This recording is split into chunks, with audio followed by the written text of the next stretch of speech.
Cette semaine, on apprend à faire confiance à notre corps grâce à l'alimentation consciente. On discute également des effets du cannabis sur l'activité physique puisque certains athlètes se tournent vers le cannabis pour peut-être augmenter leur performance physique. On parle aussi de relations avec les autres puisque nos interactions avec nos proches influencent aussi notre santé. On va apprendre à mieux communiquer.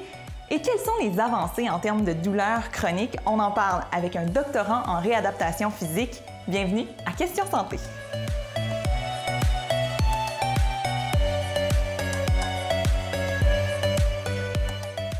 Il y a une nouvelle façon de manger qui prend de l'ampleur et là, on ne parle pas de diète ni de régime, on parle de faire confiance à notre corps, Véronique.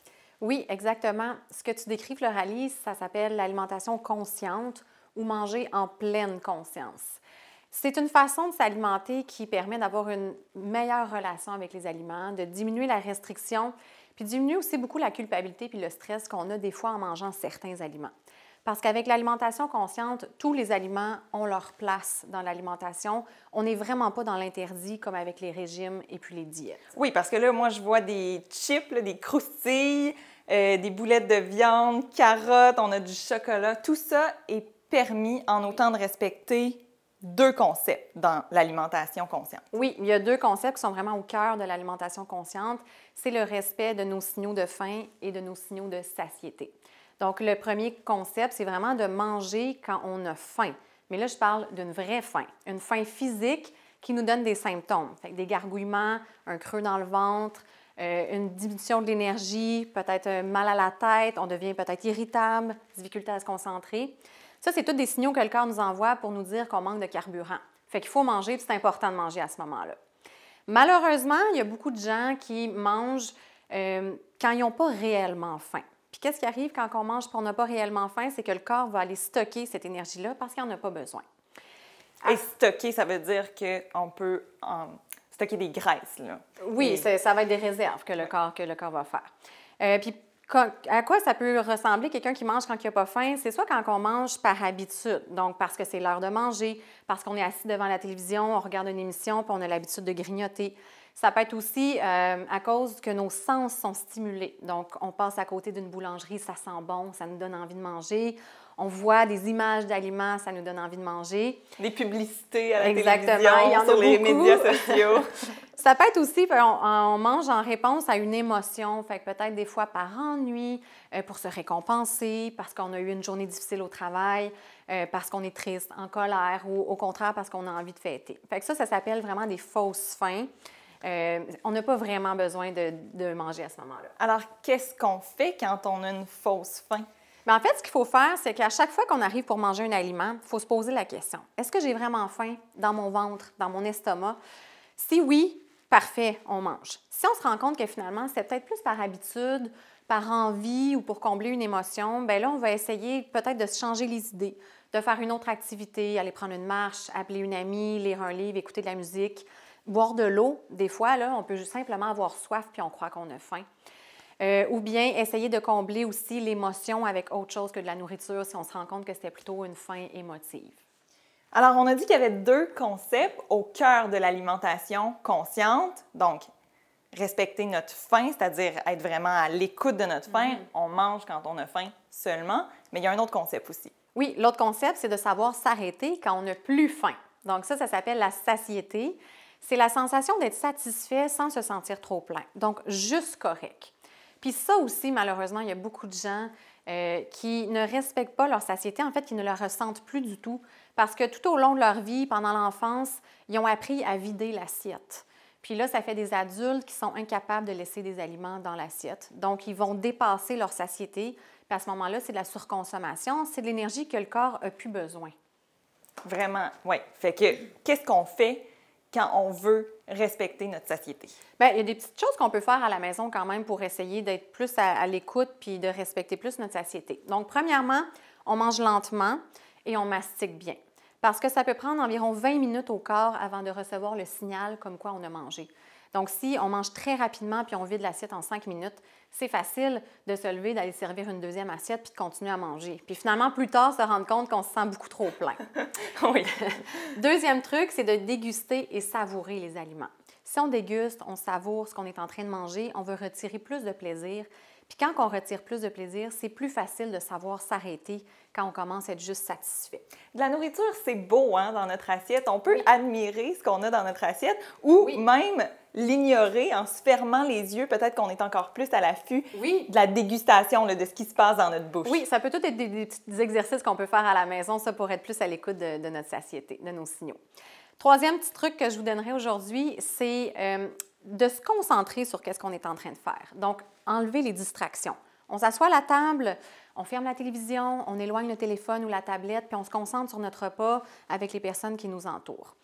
De cette façon-là, on va être beaucoup plus à l'écoute des signaux que le corps nous envoie. Tu sais, imaginez si on regarde la télévision ou on travaille en même temps, on est concentré sur ce qu'on fait, on n'est pas concentré sur notre repas puis sur les signaux que le corps nous envoie.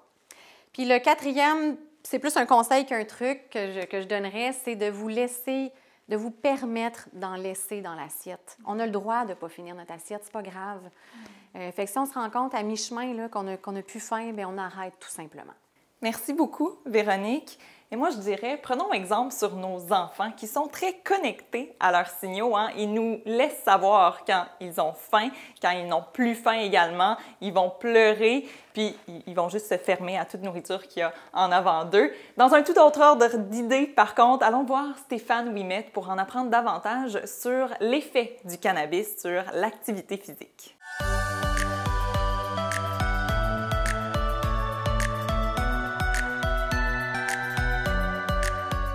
Bonjour Stéphane. Bonjour Floralie. Stéphane, est-ce que les avantages à consommer du cannabis quand on s'entraîne surpassent les désavantages? Et peut-être que d'abord, on peut aborder les effets du cannabis tout simplement sur la santé, là, d'abord faire un rappel. Bien évidemment, on sait qu'il y a un certain effet positif. C'est une des raisons pourquoi est-ce qu'on les utilise à des fins thérapeutiques ou à des fins de prescription pour que les médecins vont prescrire le cannabis comme étant une forme de traitement. On sait qu'il y a un effet antalgique excessivement important. Donc, les gens qui sont aux prises avec la douleur chronique, on va faire cette prescription-là. Donc, antalgique, ça veut dire diminuer la douleur. Donc, on a aussi l'effet antispasmodique. Ça veut dire que les gens qui sont, par exemple, à sclérose en plaques ou en épilepsie ont tendance à avoir des tensions musculaires. On va l'utiliser dans ce cadre-là. On va l'utiliser aussi pour des gens qui ont de la difficulté avec l'appétit, pour stimuler l'appétit, mais on va aussi s'en servir pour ses effets anxiolytiques. Donc, évidemment, lorsqu'on va prendre le cannabis, cet effet relaxation-là va avoir des effets pour aider les gens à vivre mieux le stress et l'anxiété. Alors ça, c'est les effets sur la santé en général. Il y a des bienfaits quand même. Les médecins parfois prescrivent le cannabis. Mais qu'en est-il du côté de l'activité? Quels effets ça a là, quand on s'entraîne? Bien évidemment, certains effets positifs, c'est vraiment sur la santé en général. Mais lorsqu'on consomme du cannabis pendant qu'on fait de l'activité physique, certains de ces avantages-là peuvent aussi devenir des désavantages. Prenons l'exemple qu'on sait que le cannabis fait augmenter la fréquence cardiaque, tandis qu'un athlète, son objectif est d'essayer de toujours avoir une fréquence cardiaque le plus bas possible pour une intensité X. Donc, c'est l'effet d'entraînement, c'est ce qu'on cherche. Donc, le cannabis vient jouer contre ça. On sait aussi qu'il y a un effet très important sur mon système respiratoire. Donc, la transmission d'oxygène vers le muscle à partir du cœur et cette interrelation-là, elle est affectée par le cannabis. Elle devient moins efficace, moins d'oxygène est transmis vers les muscles et donc ça va avoir un effet d'augmenter encore une fois la fréquence cardiaque. On sait aussi que ça a un effet hypotenseur. Donc, les gens qui ont tendance à faire de l'activité physique, il faut faire attention. On a tendance à augmenter la tension artérielle, mais ça va faire chuter rapidement la tension artérielle, il faut y faire attention. On sait aussi que ça augmente le reflux gastrique, donc l'acidité au niveau de l'estomac, qui n'est pas un avantage pour un athlète. Et puis, évidemment, on sait que la gestion de stress, c'est un des avantages, mais c'est aussi la raison pourquoi est-ce que le World Anti-Drug Agency considère le cannabis comme étant une substance illégale. Donc, eux considèrent qu'il y a des effets positifs pour un athlète, mais personnellement, les effets positifs qui viennent de consommer du cannabis, lorsqu'on les compare aux effets négatifs, il ne faut pas qu'ils les dépassent. Prenons par exemple un athlète, on sait que ça nuit à la coordination, à la temps de réaction, à la prise de décision. Ça, c'est toutes des choses qui ne sont pas un avantage pour un athlète qui se retrouve non seulement dans une situation de jeu. Donc, que ce soit un sport d'endurance pour le système cardio-respiratoire ou tout ce qui est technique pour un athlète dans un sport de groupe, évidemment, je pense que les désavantages dépassent beaucoup les avantages. Bien, c'est ce que j'entends là, de toi. Là. Il n'y a pas vraiment d'avantage à consommer du cannabis? Pourquoi les athlètes voudraient consommer comme ça, là? Bien, en fait, on sait que ça va diminuer les tensions musculaires. Donc, une personne qui va s'entraîner beaucoup va avoir beaucoup de tensions musculaires. On sait aussi qu'on va créer de la douleur à l'intérieur de tout ça. Donc, gérer la douleur. Gérer le stress de la compétition aussi devient un outil important pour le cannabis. Mais on pense, puis là, les recherches, encore une fois, vont venir confirmer tout ça, que ça l'aide à la récupération. Celle-là, on va y mettre une petite bémol, puis on va attendre que d'autres professionnels viennent nous donner leur opinion pour plus ou moins utiliser ça comme étant un argument. Oui, parce qu'il y a d'autres recherches qui seront faites dans les prochaines années pour savoir exactement quels sont les effets du cannabis. Mais quand même, on a quelques études déjà. On peut se baser là-dessus sur les informations que tu nous donnes aujourd'hui. Mais en fait, l'activité physique en elle-même, elle a des effets un petit peu de drogue sur notre corps. Absolument. Puis celle-là, je l'aime beaucoup, en fait, parce qu'on sait que l'activité physique, on sécrète des endorphines, mais une autre molécule qu'on sécrète beaucoup, c'est ce qu'on appelle les endocannabinoïdes. Donc, non seulement d'un point de vue phonétique, ça ressemble beaucoup au cannabis. Est-ce que tu peux répéter le mot encore? J'espère pas me tromper. Endocannabinoïdes. Cannabinoïdes. Ouais. Donc, on sait que le corps va sécréter cette molécule-là lors de l'activité physique et les effets ressemblent aux effets positif de la consommation de cannabis. Donc, cet effet-là sur notre humeur, sur notre effet sur la gestion de notre stress. Donc, on sait qu'on produit cet endocannabinoïde-là, mais sauf qu'on n'a pas les effets négatifs qui sont associés à la marijuana, comme, évidemment, consommer, brûler quelque chose. Il va y avoir une consommation, un brûlement qui va augmenter le risque d'infection au niveau pulmonaire, qui va aussi nous amener vers une complication. Donc, sécrétons ces belles drogues-là de façon naturelle. Ça devient un effet positif qui ne nécessite pas nécessairement un apport externe. OK, on a le droit de se droguer à l'activité physique. C'est exactement ça que je dis. Moi, je suis comme un pusher d'endocannabinoïdes. Je pense que c'est ça. Stéphane Ouimet, quelle est ta prescription d'activité physique cette semaine? Cette semaine, je vais suggérer aux gens d'augmenter un tout petit peu leur intensité dans leur activité physique. On a tendance à vouloir prendre ça bien mollo, puis c'est correct de prendre ça bien mollo, aller prendre une marche. Moi, je suggère aux gens, essayez d'augmenter un tout petit peu, quelques fois dans la semaine, l'intensité, la vigueur à laquelle vous faites votre activité physique. Ça va vous permettre de sécréter plus d'endocannabinoïdes. Et ça, non seulement on peut sécréter cette drogue-là, mais on peut même en venir accro. Je vais essayer de prononcer, moi aussi, ce mot endocannabinoïde. Endocannabinoïde. Essayez ça à la maison. On s'en reparlera la semaine prochaine. Merci, Stéphane. Puis peut-être que son conseil, vous pouvez l'appliquer avec un ami parce que le lien qu'on développe avec les proches, bien, il est très, très important. On en parle davantage avec Audrey Saint-Onge.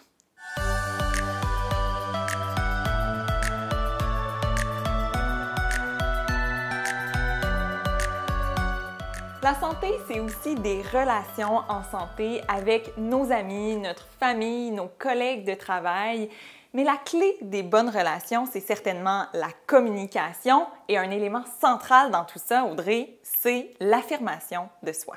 Absolument. Savoir bien s'affirmer, ça peut vraiment entretenir nos relations.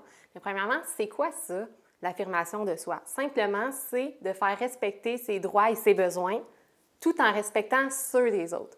Donc, la nuance ici, c'est qu'on ne parle pas d'agressivité. L'agressivité, c'est de faire respecter ses droits et ses besoins sans souci des autres. Donc ça, l'agressivité, on ne veut pas ça là, dans une relation. On veut vraiment s'affirmer sainement. Donc, on comprend ça, qu'on essaie d'éviter l'agressivité, mais malgré tout, ça peut être assez particulier là, de s'affirmer. Oui, il y a beaucoup de gens qui vont éviter de s'affirmer parce qu'à court terme, s'affirmer, c'est prendre un risque. C'est prendre un risque de déranger l'autre personne parce que c'est de dire à l'autre personne quelque chose que tu fais me fait pas sentir bien, puis l'autre personne peut moins bien recevoir ça. Donc, certaines personnes vont vouloir mettre ça de côté puis pas s'affirmer, mais le problème, c'est qu'à long terme, ça peut nuire aux relations parce qu'on risque d'accumuler des émotions négatives, du ressentiment, même exploser sans se contrôler. Puis ça nuit aussi à l'estime de soi parce que quand on ne respecte pas nos besoins, ça nous diminue en tant que personne. Alors, Audrey, qu'est-ce qu'on devrait faire pour s'affirmer? Est-ce qu'il y a un moment idéal? Oui, absolument. Il faut vraiment choisir son moment pour s'affirmer. Des fois, les gens nous demandent, est-ce qu'il faut que je m'affirme tout le temps, là, dès que quelque chose me dérange? Non, il faut choisir ses combats. Donc, il faut se poser la question, est-ce que c'est quelque chose qui est vraiment important pour moi? Et est-ce que c'est quelque chose que si j'en parle pas, je sais que ça va rester? Donc, première étape. Deuxième étape, des fois, on va avoir envie de s'affirmer quand on est très émotif. Ce n'est pas le bon moment. Il faut prendre du recul, attendre d'être moins alerter au niveau Ça émotionnel. ça peut prendre combien de temps, ça, tu sais, de prendre un pas de recul? Ça dépend de chaque personne, donc c'est vraiment d'écouter ses émotions. Si je me sens impulsive puis je sens que j'ai pas le contrôle de ce que je dis, là, que ma bouche va aller plus vite que mes pensées, c'est pas le bon moment. C'est de prendre vraiment le temps que physiquement je me sens plus calme. Aussi, super important de regarder comment que l'autre personne se trouve, dans quelle situation. Donc, est-ce qu'elle est occupée? Est-ce qu'elle est disponible à parler? Si la personne est en train de travailler à l'ordinateur, ce n'est pas le bon moment pour s'affirmer, elle ne sera pas réceptive. Une fois le moment idéal trouvé à l'heure, est-ce qu'il y a des mots à utiliser, des meilleurs mots? Ah oui, le choix des mots là, est crucial dans l'affirmation de soi pour pas que l'autre personne soit défensif quand on essaie de s'affirmer. Donc, on va éviter les messages en tu. Donc, par exemple, de dire « tu m'écoutes pas »,« tu me manques de respect », ça, c'est très attaquant pour la personne. On va favoriser quelque chose qu'on appelle le message en « je ». Il y a 3 étapes pour faire le message en « je ». Première étape, on va décrire le comportement spécifique de l'autre personne. On ne ramène pas les 5 dernières années. On parle vraiment d'une situation très concrète. On décrit les faits. Donc, qu'est-ce qu'on a observé. Et ensuite de ça, on va utiliser la formulation au « je » pour s'approprier notre sentiment par rapport au comportement. Je me sens de telle façon. Troisième élément, on va demander clairement à la personne de faire quelque chose pour nous faire sentir mieux, parce que la personne ne peut pas lire nos pensées, elle ne peut pas deviner qu'est-ce qui nous ferait sentir mieux. On donne une suggestion concrète, là. Oui, j'aimerais que tu fasses telle chose. OK. OK, fait que disons que moi, là, j'ai un problème, là, ici, on tourne en ce moment, puis j'ai un problème avec un de mes techniciens, là, et il me parle pas, il répond pas à mes questions. Comment faire pour régler cette situation-là? Bien, premièrement, de nommer ce comportement-là. Donc, par exemple, si le technicien s'appelle Stéphane, bien, de dire, bien, Stéphane, quand je te parle et que tu me réponds pas, donc comportement spécifique, je me sens pas importante, je sens que ce que je dis est pas entendu. Donc, je me sens. J'aimerais que quand je te parle, tu me regardes et tu me donnes une réponse, tout simplement. OK. On est capable de mettre ça en pratique? Oui, ça a l'air simple. Ça a l'air simple. Ça peut être difficile quand c'est un sujet un peu plus sensible. Là, on parle d'une situation hypothétique, mais quand on est dans les émotions, ça peut être difficile. Oui. Et est-ce qu'il y aurait des boutons rouges là, sur lesquels on ne doit pas appuyer quand il est question d'affirmation de soi? Absolument. Donc, on va vraiment éviter les jugements. Donc, de mettre une étiquette négative sur la personne, sur ses comportements, ça l'amène de la fermeture. On évite ce qu'on appelle les briques. Blâme, reproche, insulte, critique. Donc, quand on lance une brique à quelqu'un, on n'a pas une réaction positive, donc c'est une bonne On peut recevoir la brique. On peut aussi se faire lancer une brique à nouveau, on veut éviter ça. Puis, on va éviter aussi la lecture de pensée. Donc, de supposer les intentions d'une personne, on va vraiment essayer d'éviter ça. Puis, on évite aussi, comme je disais plus tôt, d'être très émotif et d'agir sur le coup de l'impulsivité. Puis, dans le long terme, là, vraiment, c'est quoi les bénéfices à l'affirmation de soi? Ça va faire une relation beaucoup plus égale. Donc, il n'y aura pas une personne qui va prendre toute la place dans la relation. Au niveau de l'estime de soi, va être vraiment meilleur chez les deux personnes parce que les deux vont se respecter. Donc, on parlait, c'est pas de l'agressivité. Là, on veut vraiment respecter les besoins de l'autre aussi. Puis, la relation va être plus forte, l'intimité va être plus forte aussi dans cette relation, va être plus solide. OK, merci Audrey. On met ça en pratique, on optimise nos relations parce que la santé, c'est aussi les relations, les gens qu'on côtoie. Mais revenons à l'aspect un peu plus physique de la santé. On parle de douleurs chroniques. Merci à notre partenaire. Question Santé est réalisée dans une maison modèle de construction La Vérandrie.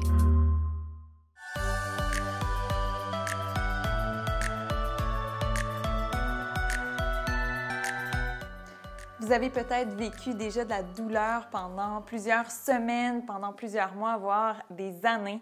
Par exemple, un mal de dos qui persiste. Et ça peut être très, très prenant physiquement, mais aussi psychologiquement. Alors, quelles sont les avenues pour nous aider à passer à travers la douleur chronique? Peut-être que ce n'est pas juste la médication qui peut nous aider. Et en fait, il y a des chercheurs qui travaillent sur la question. Et j'en ai invité un. Bonjour, Maxime Miro. Bonjour. Maxime, toi, tu es clinicien, tu travailles en réadaptation. Tu as travaillé comme ergothérapeute, notamment en Suisse pendant quelques années pour maintenant te tourner vers la recherche. Tu fais un doctorat en réadaptation physique et tu te spécialises dans la douleur chronique. Est-ce qu'on peut d'abord clarifier le terme douleur chronique? Qu'est-ce que c'est plus précisément? Certainement. Là, on parle vraiment des définitions là, données par les offices internationaux. Donc, une douleur chronique, c'est une douleur qui perdure soit plus que 3 mois ou soit qui perdure au-delà du temps qui serait normalement attendu à la récupération. Par exemple, on se blesse, une fracture, ça prend un temps X. Bien, si la douleur perdure au-delà de ça, on peut parler de douleur chronique. Puis c'est quoi les douleurs chroniques les plus fréquentes là, dans la population? Les plus fréquentes, ce serait au niveau des lombalgies, donc les personnes qui ont des maux de dos. Donc, des fois, on connaît l'origine ou pas. Il y a la fibromyalgie, puis il y a l'ostéoarthrite. OK. Et comment ça affecte au quotidien la vie des gens? Ça peut l'affecter plus qu'on le pense. Oui, mais c'est une très bonne question parce que finalement, ça fait très ergothérapeute. Hein, dans la pratique de l'ergothérapie, on essaie de voir la personne dans son ensemble, mais pas juste de l'aspect psychologique ou l'aspect physique, mais comment l'interaction des symptômes de douleur peut avoir une interaction avec comment que la personne fonctionne. Donc, la douleur chronique, ça peut affecter toutes les dimensions de la vie, autant comment tu fonctionnes dans la cuisine, autant que tu fonctionnes comme, dans tes rôles comme employé, comme parent, comme ami, comme amoureux. Donc, ça affecte beaucoup de sphères de la vie, là. Donc, il y a une importance à gérer la douleur chronique pour que toutes ces facettes de notre vie aillent mieux. On peut se tourner assez facilement vers la médication, mais à un moment donné, c'est plus possible là, de prendre des médicaments. Bien, c'est un bon point que tu soulèves parce que finalement, quand on prend des médicaments, bien, il y a tout un système d'habituation. C'est pas mon endroit d'expertise, mais c'est sûr qu'il y a une certaine limite où on appelle ça un effet plafond. C'est-à-dire que pour chaque augmentation de molécules que tu vas prendre, bien, il y a un effet limité, là. Donc, c'est sûr qu'éventuellement, puis même de manière très, très précoce, là, on peut se tourner vers les thérapies.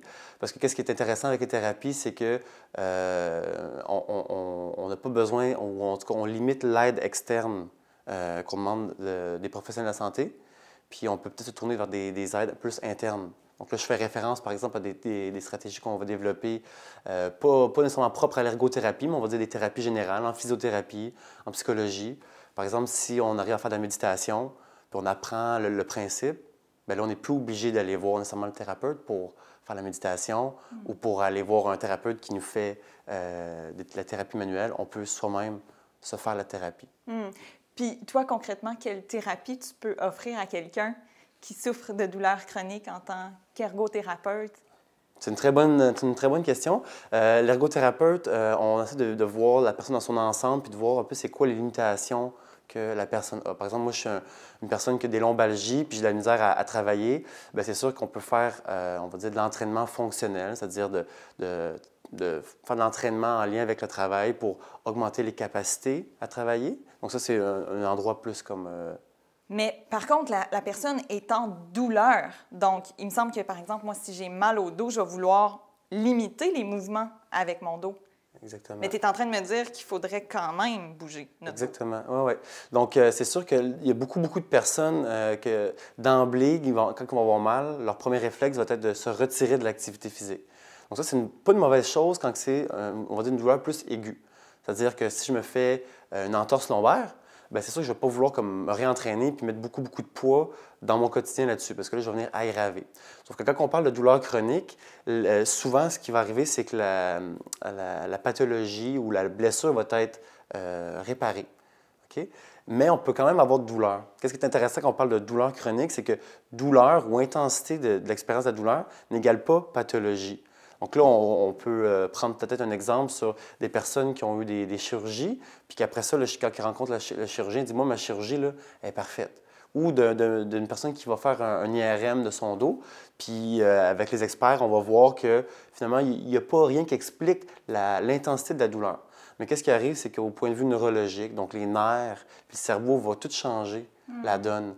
Ça va faire en sorte qu'on va quand même expérimenter de la douleur, même s'il n'y a rien ou, comme j'ai dit en commençant, la gravité de la pathologie, elle n'explique pas la douleur.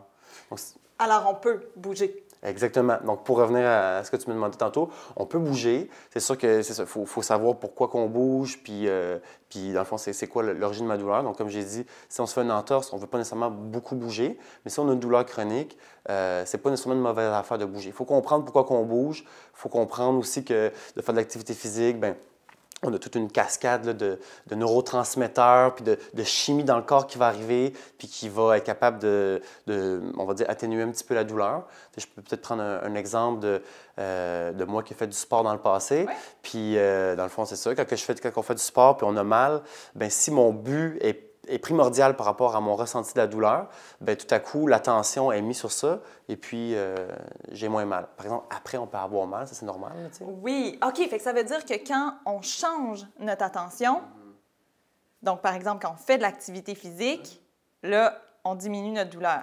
Mais ça veut dire qu'on peut changer notre attention de la douleur, pas juste en faisant de l'activité physique, par exemple, en lisant un livre. Est-ce que ça peut être tout simplement une avenue? Définitivement. Puis donc, lire un livre, une activité physique, ça peut être des avenues, mais ça peut être, tu sais, dans le jargon de l'ergothérapie, on parle d'activité significative.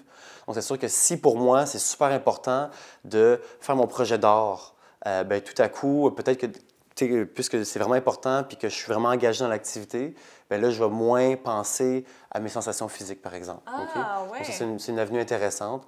C'est pour ça qu'en thérapie, pas juste en ergothérapie, mais toutes les thérapies, on va être capable de comprendre la personne dans son ensemble pour voir qu'est-ce qui est significatif pour lui ou pour elle, pour dire, OK, bien, on va peut-être orienter en termes de but puis même en termes de modalité d'intervention par rapport à ça. Là. Est-ce que l'art-thérapie, ça peut être une avenue pour nous aider par rapport à la douleur chronique? Certainement. Si c'est quelque chose en lequel que tu crois, qui est important pour toi, bien, allez, c'est une bonne affaire. Mais comme j'ai dit, si c'est quelqu'un, par exemple, qui est très impliqué dans le domaine de la construction, puis pour lui, c'est peut-être moins important de faire de l'art-thérapie, c'est plus important de construire la cabane pour ses enfants, ses petits-enfants, bien, on peut peut-être orienter les buts et aussi le développement de thérapie dans ce sens-là. Là. Merci, Maxime Miro. Ce qu'on comprend, c'est qu'il y a des avenues autres que la médication. On peut consulter d'autres professionnels que les médecins, par exemple, les ergothérapeutes peuvent nous aider. Merci, Maxime. Et moi, je vous dis, bien, je vous donne rendez-vous la semaine prochaine pour un autre rendez-vous de questions santé. Il sera question notamment de santé de l'enfant. On passera de l'anxiété de l'enfant jusqu'à l'influence des cours de récréation sur la santé de l'enfant. Alors, d'ici là, bonne santé!